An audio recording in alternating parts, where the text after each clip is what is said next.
रजनीकांत सिर्फ नाम नहीं, एक एहसास है। उनकी स्टाइल, उनकी आवाज और उनका स्वैग, हर चीज लाजवाब है। जब वो स्क्रीन पर आते हैं तो वक्त थम जाता है, और जब डायलॉग बोलते हैं, राहों में अंधेरे थे फिर भी वो चलता गया, किस्मत के पन्नों को खुद ही पलटता गया। संगम सिर्फ उन्हीं में है। वो सिर्फ सिनेमा के नहीं, करोड़ों दिलों के सुपरस्टार हैं। बस कंडक्टर से सुपरस्टार बनने की ये कहानी, एक शख्स जो खुद ही मिसाल बनता गया। दोस्तों, आज हम उस इंसान की कहानी लेकर आए हैं जिसे लोग सिर्फ सुपरस्टार नहीं बल्कि भगवान की तरह पूजते हैं, थलाइवा रजनीकांत। उनकी जिंदगी किसी फिल्मी स्क्रिप्ट से कम नहीं, जहां संघर्ष भी है, जुनून भी और वो मोड़ भी जो इंसान को महान बना देते हैं। अगर आप भी संघर्ष से सफलता तक का असली सबक सीखना चाहते हैं तो इस वीडियो को पूरा देखें, क्योंकि हर मोड़ पर आपको मिलेगा एक नया सबक। वीडियो पसंद आए तो लाइक करिए, शेयर करिए, कमेंट में बताइए कि आपको रजनीकांत का कौन सा डायलॉग सबसे ज्यादा पसंद है, और थलाइवा स्टाइल में सब्सक्राइब का बटन दबाएं, क्योंकि आगे भी ऐसी ही दमदार कहानियां आती रहेंगी। चलो दोस्तों, शुरू करते हैं इस महानायक की कहानी। सुपरस्टार से जीवन के सबक। उनकी आभा, उनकी उपस्थिति भीड़ को उन्माद में डाल देती है। उनका जीवन से बड़ा व्यक्तित्व किसी को भी आकर्षित कर सकता है।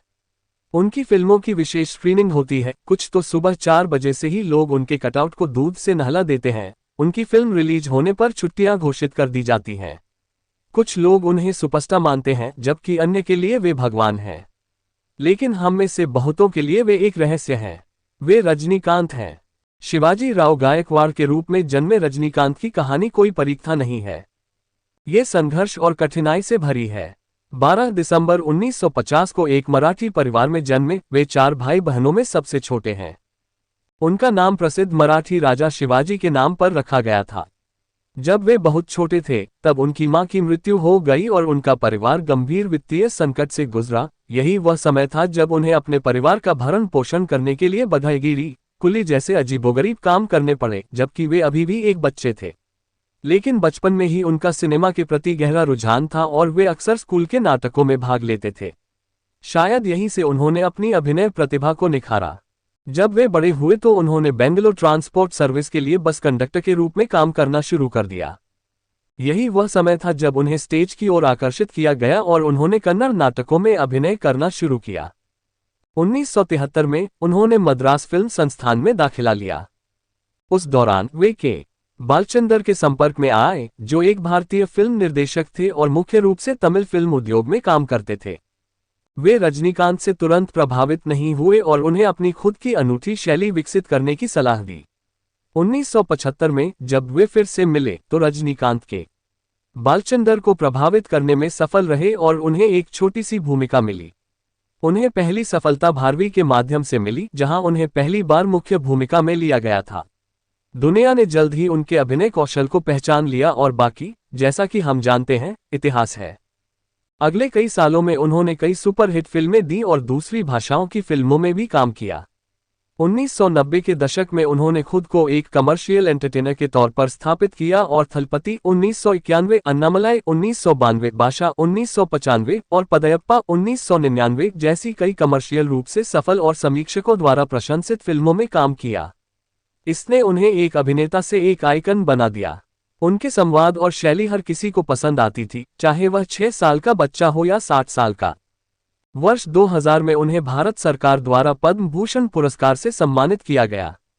तब से वे कई परोपकारी गतिविधियों का हिस्सा रहे हैं और उन्होंने शिवाजी 2007 और एंथिरन 2010 जैसी कई हिट फिल्में दी हैं, जिन्होंने अपनी शैली, दमदार एक्शन सीक्वेंस और संवादों से सभी को मंत्रमुग्ध कर दिया है। लेकिन ऐसा नहीं है कि सिर्फ उनकी ऑन स्क्रीन छवि ही लोगों को दीवाना बनाती है। वह असल जिंदगी में भी सुपरस्टार हैं। आइए उनकी जीवन यात्रा से कुछ सबक लें, जिनसे हम सभी सीख सकते हैं। आपकी उत्पत्ति का सफलता से बहुत कम संबंध है। बहुत ही साधारण और विनम्र पृष्ठभूमि से आने वाले रजनीकांत को अपने और अपने परिवार का भरण पोषण करने के लिए बहुत सी कठिनाइयों और असफलताओं से गुजरना पड़ा और उन्हें अजीबोगरीब नौकरियां करनी पड़ी। तमाम मुश्किलों के बावजूद उन्होंने डटे रहे और सुपरस्टार बन गए, जैसा कि हम उन्हें जानते हैं। यह एक स्पष्ट प्रमाण है कि किसी की सफलता उसकी कड़ी मेहनत और इच्छाशक्ति पर निर्भर करती है। असफलता सफलता का एक हिस्सा है। जबकि बालचंदर ने उन्हें अस्वीकार कर दिया तो रजनीकांत ने हार नहीं मानी। उन्होंने अपने कौशल और शिल्प पर कड़ी मेहनत की, अपनी खुद की शैली विकसित की और वापस आ गए। अगर उन्होंने तब हार मान ली होती तो दुनिया कभी उनकी प्रतिभा को नहीं देख पाती। सीखने के लिए महत्वपूर्ण सबक यह है कि असफलता भी सफलता जितनी ही महत्वपूर्ण है, और जब कोई व्यक्ति इसका सामना करता है तो उसे उम्मीद और आत्मविश्वास नहीं खोना चाहिए। मूल रहो। इस नकलची दुनिया में जब हर कोई दूसरों की नकल करने की कोशिश कर रहा है तो खुद बने रहना मुश्किल है। लेकिन यही सफलता का सबसे बड़ा नुस्खा है और रजनीकांत ने इसे साबित कर दिया है। उन्होंने अपनी खुद की अनूठी शैली बनाई और किसी की नकल नहीं की, और यही वजह है कि वे एक लीजेंड बन गए। मजबूत कार्य नीति रखें। वह सुबह 5 बजे उठने और हर रोज व्यायाम और ध्यान करने जैसे कठोर शेड्यूल का पालन करते हैं। साथ ही फिल्मांकन के दौरान यह माना जाता है कि वह समय के बहुत पाबंद हैं और सभी के साथ सम्मान और शिष्टाचार से पेश आते हैं, चाहे वह साथी स्टार हो या स्पॉट बॉय। उनके आसपास कोई स्टार जैसी हवा नहीं है। काम करते समय वह अपने साथी सह कलाकारों और दूसरों को प्रेरित करते हैं, भले ही वे कोई गलती करें। अगर उनकी फिल्म अच्छी नहीं चलती है तो वह अपनी जेब से नुकसान की भरपाई करते हैं। यहाँ उनके बारे में एक अन्य फिल्म अभिनेता ऋतिक रोशन का ट्वीट दिया गया है। अपने गुरुजनों एवं समकालीनों के प्रति अत्यधिक सम्मान रखें। इतना कुछ हासिल करने के बाद भी रजनीकांत अपने गुरु के बालचंदर को अपना आदर्श मानते हैं।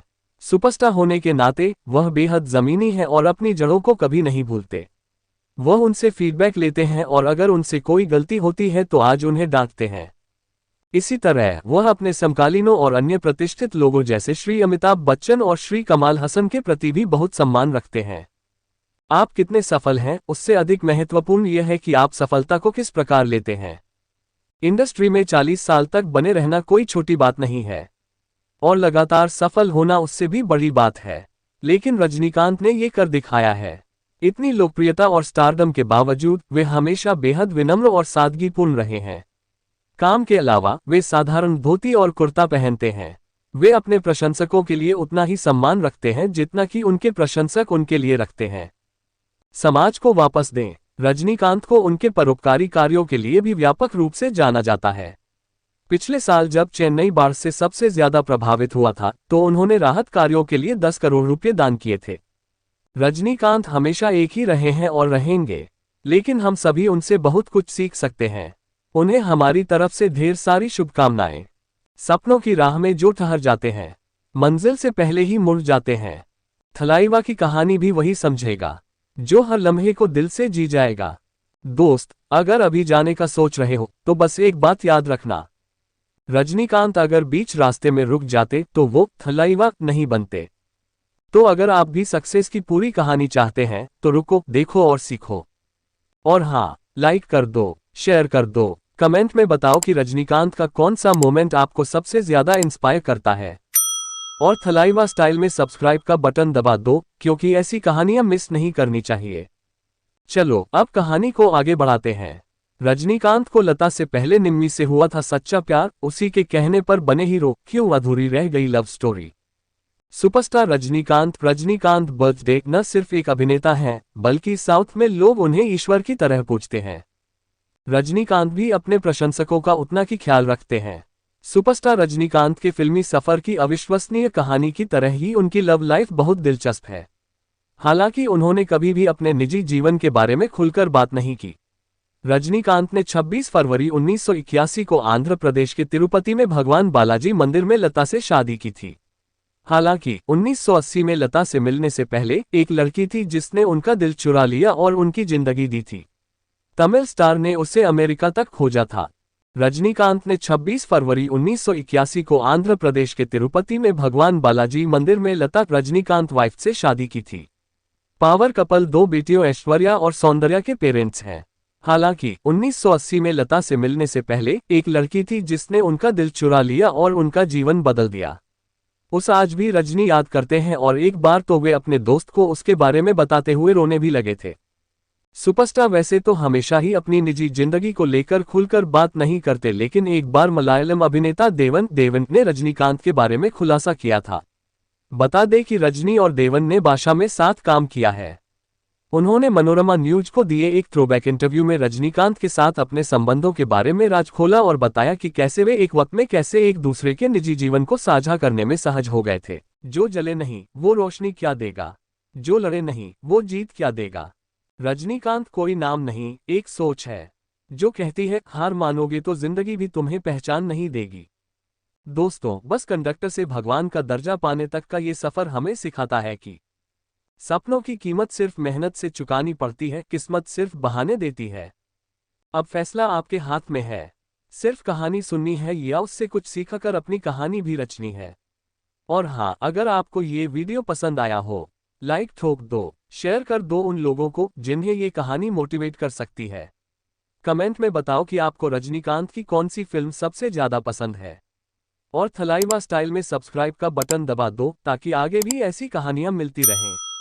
याद रखो दोस्त, हर किसी के अंदर एक थलाइवा छुपा होता है, बस उसे जगाने की देर होती है।